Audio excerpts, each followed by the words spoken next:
You right? Yeah, you ready? Yeah, you've got something just Oh, sorry. much better. Yes. Hi, it's Carol. And it's Gay. From? Gay and the Lesbian. So we're back from our trip to Birdsville. Firstly, we'd like to apologise for the delay in getting out the first video in the series. We've been a bit under the weather. Carol went back to work and managed to catch the bug, the Got flu. the lurgy. Yes, and then not gratefully, and then Sharing's caring. Sharing's caring passed it on to me. And I have a bit of a dodgy voice, but it's all good. Yes. So doesn't she sound sexy? It's my prepubescent drag queen voice. Okay, so this is the first part, the first video in the series, getting to Maree at the start of the Birdsville track. We travelled for about 4 weeks. Yeah, 4 weeks to the day. So we left on a Saturday and 4 weeks later we got home. Yes, and then we also travelled with the 2 dogs, Toby and Inky. It was the first time they'd been away for so long. It's the longest we've been away in Australia together as well. So, and look, we're still talking. Or been yelling, and hence the voice. And it was the first time that we had done this in the camper trailer. The last time that we went to Birdsville for the Big Red Bash, we were in a Jayco Eagle. Yeah, which was a bit different. Time-wise, setting up, same, but different vehicle. Different vehicle, different accommodation. So this was the first time in the camper trailer. Our worries were with the camper trailer was the actual, setting up and setting down. It did get a little tiresome even before we'd hit Birdsville. Yeah. We got used to it. We were also mindful of the dogs and not having them travel in the car for long periods of time. And we didn't want long days as well. We've always had a bit of a rule to be off the road by a certain time for a safety reason, and also just for us as well to have a bit of time at the end of the day. Yeah.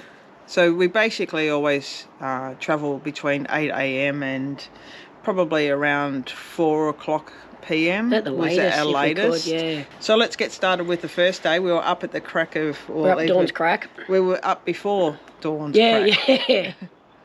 Yeah. I think we left here about 5, It was dark. Yeah. Yes.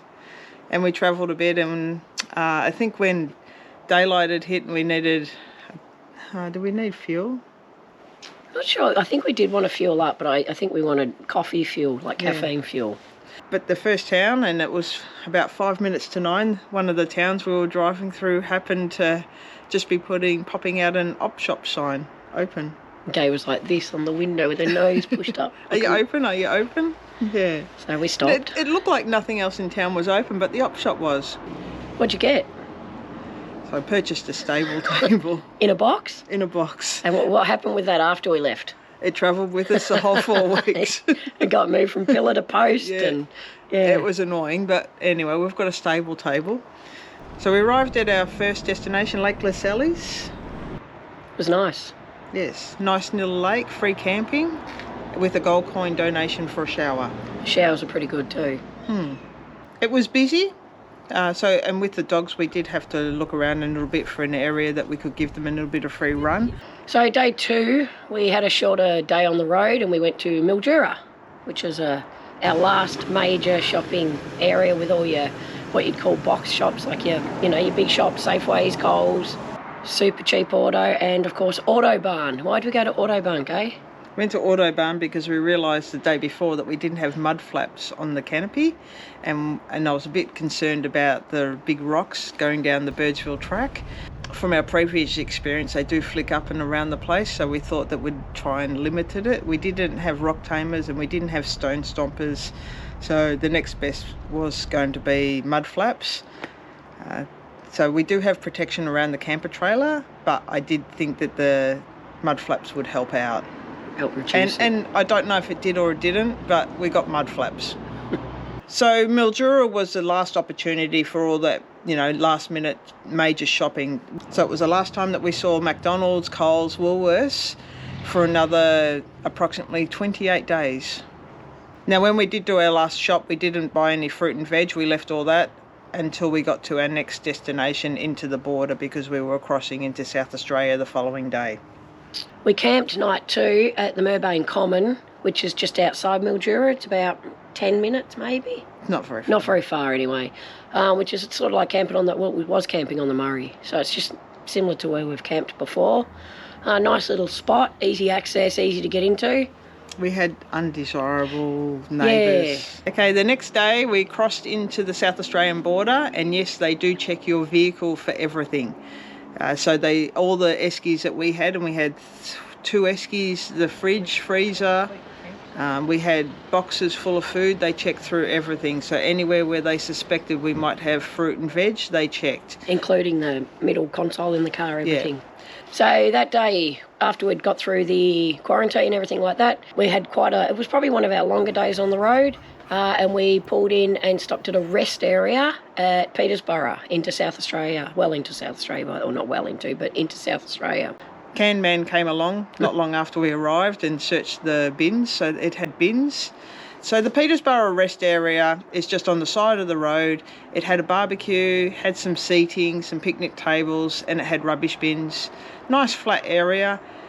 On one side was the main road, on the other side was a train line. So we had a few trains pass by. They didn't go all night. They stopped late into the evening and then started off again in the morning. So it wasn't like you had constant noise all night. That was pretty good.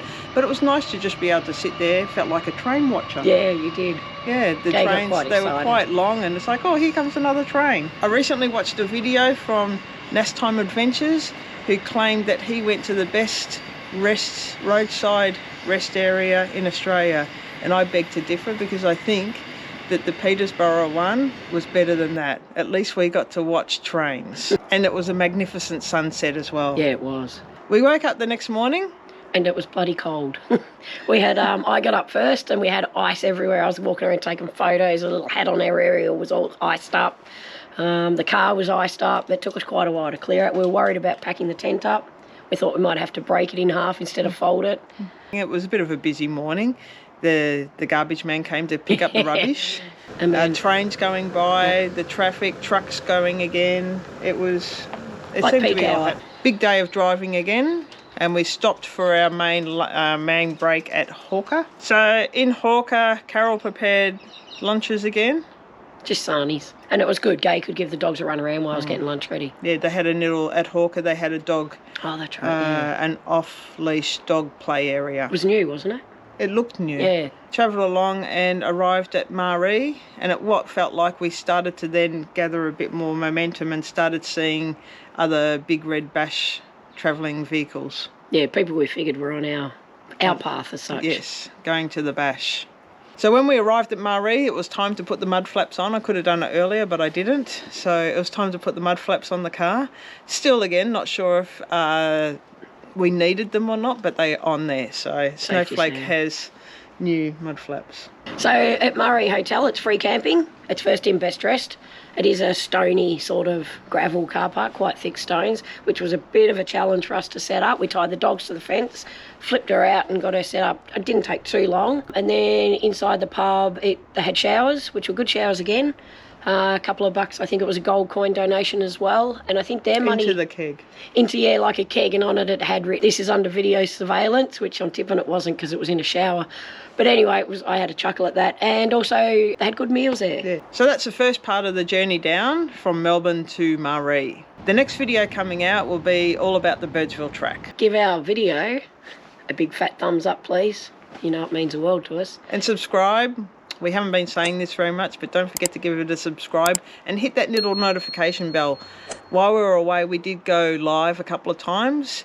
Also, if you've got any questions or comments, if you've done it or you want to know about any more information about definitely the campsites or even having the dogs with us and accommodating them, hit us up in the comments section. We'll get back to you as soon as we see it. So far so good. We get to Maree and the dogs are travelling well. That's it? No more? No more. No more? Yeah. Can I blow my nose now? No. Under the weather? Not while it's on camera. Oh, sorry. This first part of the